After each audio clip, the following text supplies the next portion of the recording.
أعوذ بالله من الشيطان الرجيم. بسم الله الرحمن الرحيم.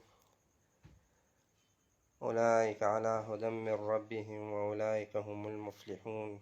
صدق الله العظيم. انتهایی معزز مکرم اوریدونکو سامعینو، زه خو یو ورځ دونه سفر کوم او سوشل میډیا د استعمال کم په وجه باندې څه ملګرو رابطه وکړه چې ستاسو یو کلیپ وایرل دی چې په هغې کې تاسو دا سپین ږیري مشران ډېر ټارګېټ کړي دي وغیره وغیره. نو زما له طرف نه خو دغه اطلاع ده، دغه عرض دی چې زه سوی یم، پاک یې ویم او په دغه کلیپ کې زه خو به یې اوس واورم انشاءالله.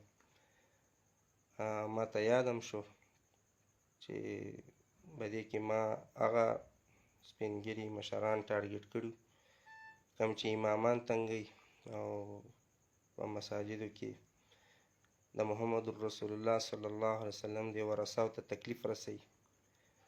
او د دې بیکګراوند هم د دې کلیپ یا زما د دې خبرې هم دا دی چې داسې علما راغلي وو، ډېر زیات یې وژړل، وایي موږ ډېر زیات تنګوي.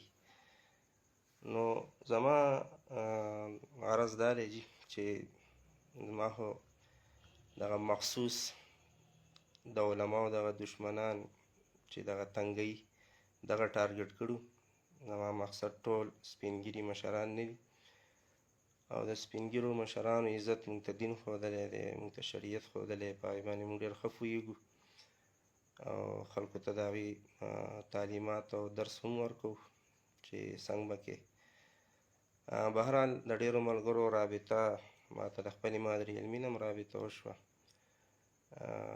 د کوړه خټک نه دغه شان زموږ جمعیت علما اسلام کاروان چې دی د هغوی د طرف نه هم رابطې وشوې چې ستا دې کلیپ له ستا دې خبرو له غلط رنګ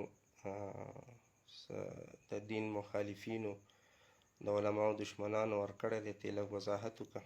نو بس دغه وضاحت دی او دغه د هغې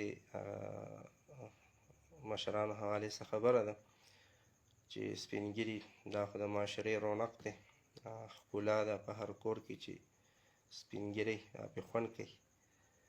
او متل هم دی وایي مشر دې سړی الله